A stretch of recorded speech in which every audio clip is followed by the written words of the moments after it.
उनमें से एक है दरअसल नज़ारा टेक। नज़ारा टेक का स्टॉक स्क्रीन पर लेकर आते हैं। दो चीज़ें हुई हैं आज यहाँ पर, प्रमोटर्स की तरफ से कुछ बिकवाली हुई है, साथ ही साथ कंपनी के नतीजे आए हैं।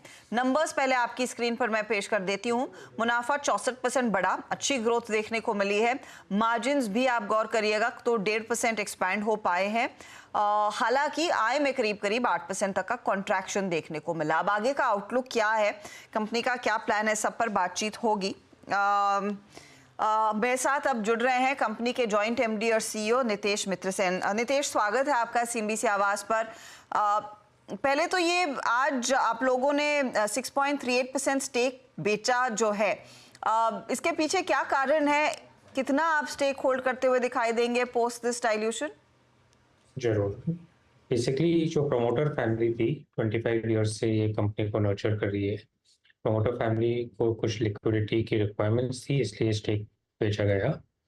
हमारा इसके पहले 16.4% अप्रॉक्सीमेटली स्टेक था और अभी लगभग 10% से थोड़ा ऊपर स्टेक रिमेन करेगा कंपनी से। आगे क्या और स्टेक बेचने का प्लान है या नहीं?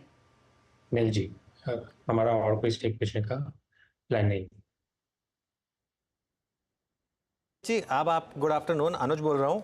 अब आपका technically skin in the game तो रह ही नहीं गया। मैं समझ सकता हूँ कि प्रमोटर्स को कभी लिक्विडिटी की ज़रूरत हो सकती है, लेकिन इस समय अब कोई आपका स्किन इन द गेम तो रहा नहीं बेसिकली यहाँ पर। अनुज, 16% भी स्किन इन द गेम हो सकता है या नहीं हो सकता है, और 10% भी। I have been running this company for 25 years within last many years with 16%। उसके पहले काफ़ी साल हमारा 30-35% स्टेक था। आई थिंक हमारा अप्रोच जो कंपनी की तरफ है एक ड्रीम के ऊपर निर्भर है, स्टेक के ऊपर निर्भर नहीं है। एक ड्रीम था जब मैं कॉलेज में था, इंडिया में गेमिंग बड़ा होएगा। उसी ड्रीम के पाथ पे 25 साल हम लोग चले हैं और आगे काफ़ी साल चलते रहेंगे जब तक वो ड्रीम प्रॉपरली रियलाइज होगी कि एक इंडियन कंपनी एक ग्लोबल गेमिंग कंपनी बन सकती है तो रेकग्नाइज। सारी बात समझ गया, लेकिन फिर भी 10% से कम मतलब बिल्कुल क्या होता है ना इसमें नीतीश जी, कल को कोई भी अगर आके हॉस्टल टेक ओवर करना चाहे या कुछ भी करना चाहे तो उसके बाद फिर आपको फिर वाइट नाइट की ज़रूरत पड़ेगी। जैसे फॉर एग्जांपल ये मतलब 10% पे कहाँ आप स्किन इन द गेम रहा आपका? I understand what you saying. मैं क्या आपको समझा रहा हूँ कि 16% की भी सेम ही सिचुएशन है और 10% की भी सेम ही सिचुएशन है। 16 भी कम था, मैं तो खुद कह रहा हूँ कि 16 भी कम था, उसमें आपने 6 और बेच दिया। मैं यही सवाल पूछ रहा हूँ आपसे। हमने जो हमें फैमिली के पर्सपेक्टिव से और कंपनी के पर्सपेक्टिव से सही लगा वैसा करा है, और हमें काफ़ी आशा है कि ये कंपनी की ग्रोथ प्रोस्पेक्ट्स बहुत है। हमारा प्रमोटर का और मेरा personally as CEO of this company 100% commitment है कि ये कंपनी आगे ग्रो करती रहेगी। काफ़ी फाइनेंशियली स्ट्रांग है, काफ़ी अपॉर्चुनिटीज़ है और हम इसमें कोई कोशिश जारी नहीं छोड़े।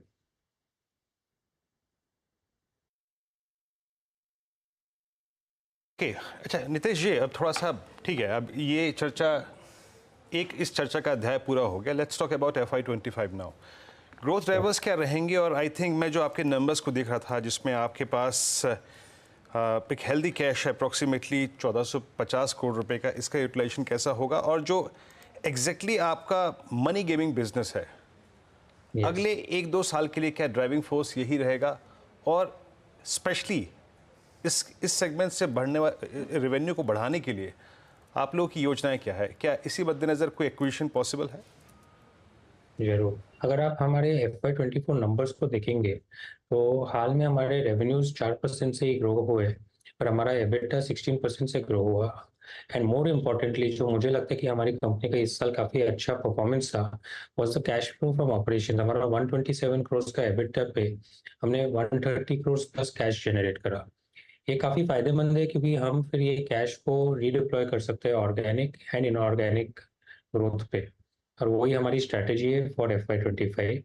हमने पिछले साल विच इज FY24 में 950 करोड़ कैपिटल रेज करा मार्की इन्वेस्टर से। कंपनी की बैलेंस शीट पे आज के दिन हमारे पास 1450 करोड़ कैश है। तो हमारे पास काफ़ी एम्यूनेशन है अच्छे M&A डील्स करने के लिए। गेमिंग स्टूडियोज के काफ़ी डील्स पे हम डिलीजेंस कर रहे हैं आज के दिन, और मुझे लगता है कि Q2 Q3 तक हम 1 या 2 डील जरूर अनाउंस करेंगे।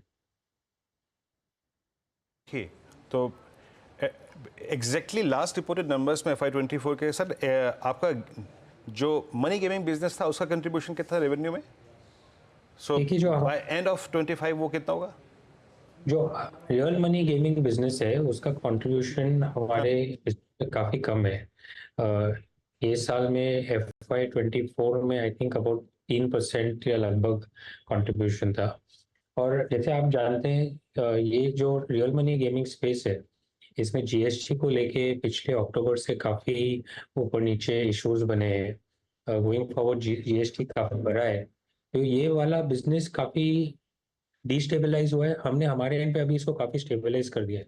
Q4 में ब्रेक इवन था, पर इसके ग्रोथ प्रोस्पेक्ट्स वापस आने के लिए हम देखेंगे अगले कुछ महीनों में कैसे बिजनेस करता है।